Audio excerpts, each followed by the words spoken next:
Let's kick off the next segment, everybody. We're going to the Z files this morning. And let's talk to you about something called a planisphere. This map that you see on the screen in front of you, it's called the Gleason's map. Let me zoom in on it a little bit. Let me bring it up a little. So as you see, as I hover over certain parts of it, it's highlighted in the window next to it. I want you to check it out, everybody. Take a good look at it. I want you to notice a few things. First thing you'll notice is the North Pole is at the center. But it's the whole world. This isn't the Northern Hemisphere or the Southern Hemisphere. It's the whole world depicted in a map. You're not used to seeing this map, guys.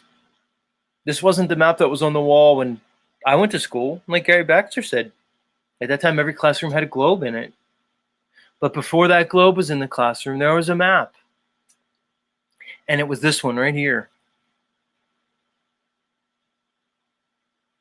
The Gleason's map. This is called an AE map. AE stands for azimuthal equidistant. So this is an azimuthal equidistant map. It's patented in 1892 by Mr. Gleason.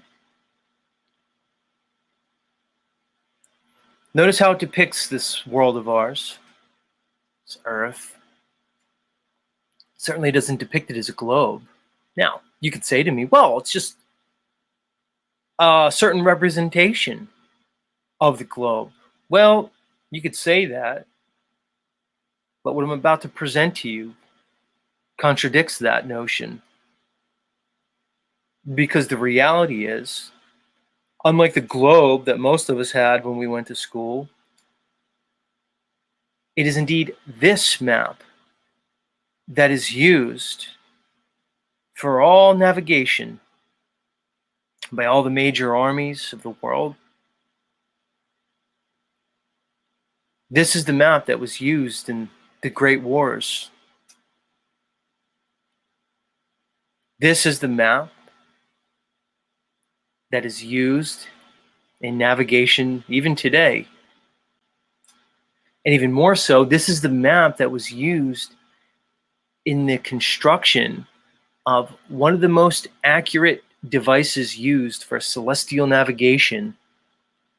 And that is called the Planisphere. And that's what we're about to get into. The Planisphere. Because you know how Z comes on every morning and says to you, they tell you you kind of live on a spinning water ball that exists in the near perfect vacuum of space, making an eccentric orbit around the burning fusion gas ball that we call the sun. That's apparently 93 million miles away from us and about 800,000 miles in diameter. And as we're spinning faster than the speed of sound, at the equator at least, and as we're moving at even greater speeds around the sun, apparently about 66,000 miles an hour, and as we do all of these things, of course we never feel that.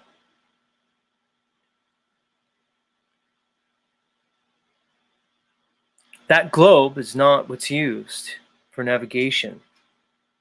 It is this map that you see before you, this Gleason's map that is used. And Z's going to show you how this map is the basis of the most accurate celestial navigation calculator. It's an analog calculator, a calculator nonetheless, of this world. Let's continue. Everybody with me? You guys strapped in? In astronomy, a planisphere is a star chart analog computing instrument in the form of two adjustable disks, two or more, that rotate on a common pivot. It can be adjusted to display the visible stars for any time. It is an instrument to assist in learning how to recognize stars and constellations, and it's used for navigation even today. Let's get started. Alex Gleason created his map at the end of the 19th century as the basis for a timekeeping device that he patented. When someone files a patent application, the date that it's filed is recorded to avoid people stealing an idea while an application is processed or pending.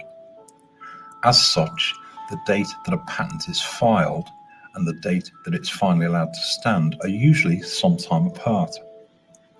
It's the date allowed that matters most because it's the earliest date that the invention is considered to exist. The more eagle-eyed among you may have noticed that the application date and the allowed date are some 6 months apart. Now you know why. If you want to patent something that includes parts that were invented by someone else, you must cite the patent number for each of those parts. You can't put a new patent on someone else's invention.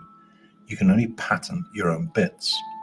When you apply for a patent, your application must cite the patent numbers for any part of your design that was made by someone else.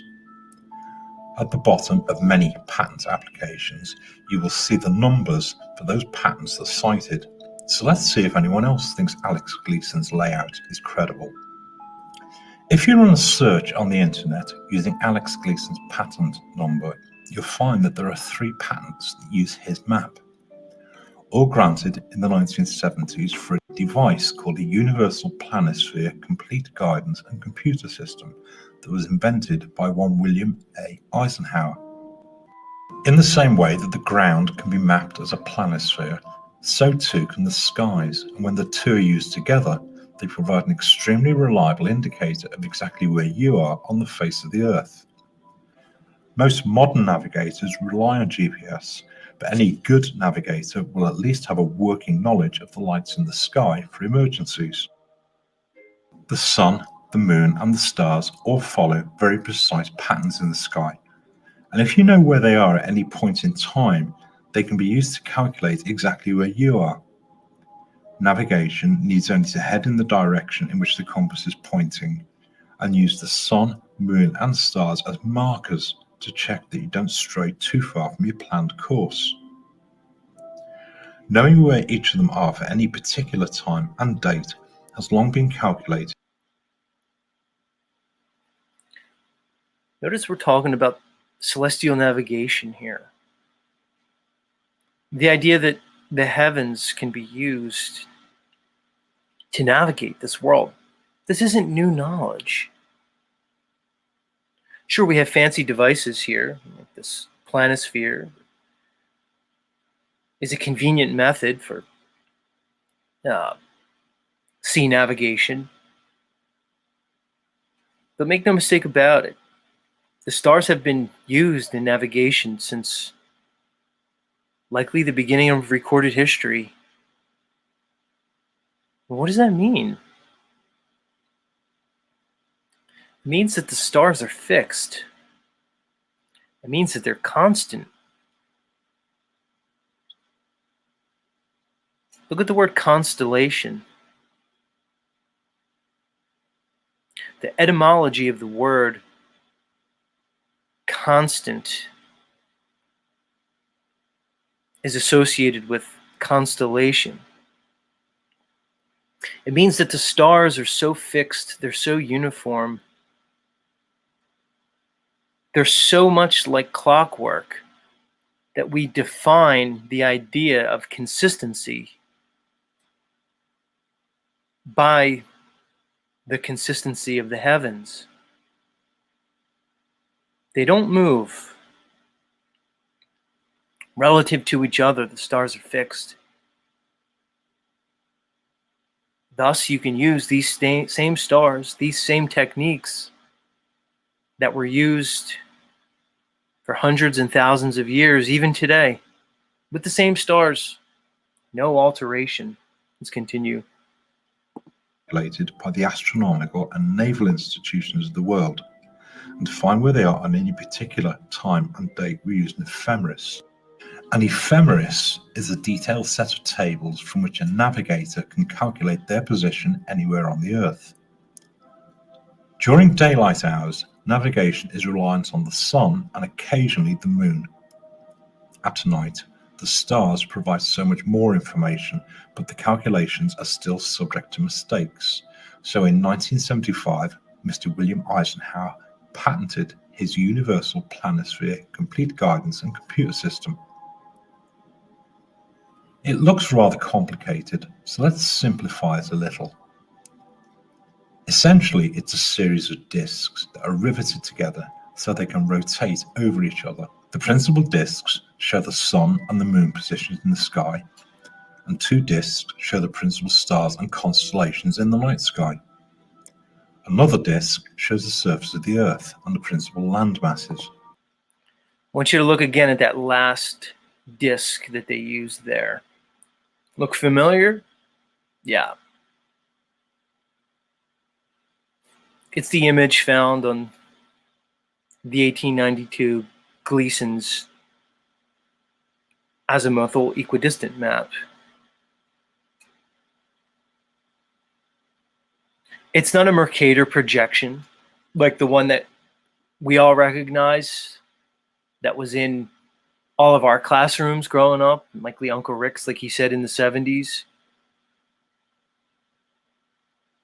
So you had the globe on the teacher's desk, but what you didn't have in the room is the actual map that is the most accurate representation of this realm. So accurate, indeed, that it's not only used in all of the war games navigation since it was created in 1892,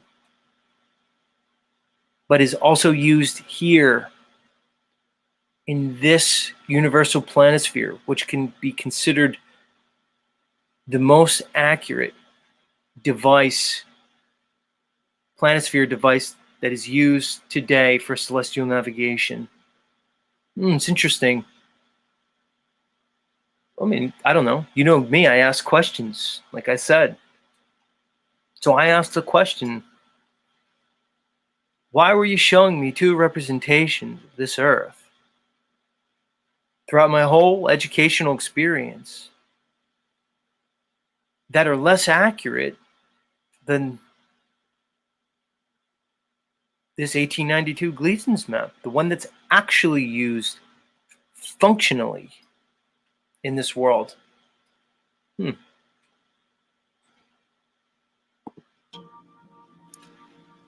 If you look closely, you'll recognize the land masses match those that are shown on the familiar AE map. In other words, the AE map and its relative proportions are considered to be accurate enough for the purposes of world navigation. The plans here can be found on the original patent application, but they don't do it much justice, so I figured it might be nice to see what a real one looks like. It measures 16 inches across, so as you can probably imagine, it doesn't contain, nor does it need to show, any inland details. For all practical purposes, it needs only to show the coastlines of the world continents. Remember, ships stop when they reach the land. For anyone who takes a moment to look at the patent application, you'll read that it can be used to show which lights in the sky are above which points on the Earth, and conversely, which points on the Earth are below the various lights in the sky. It shows what the sky looks like from the ground. So, in closing, the flat, circular map of the world seems to have a fairly reliable track record for the purposes of navigation around the world when coupled with the lights that we all see in the sky. The lights in the sky can tell us nothing in themselves of the shape of the Earth, but they certainly do provide us with a reliable reference system. Perhaps the lights in the sky have more to tell us. Thank you, good sir.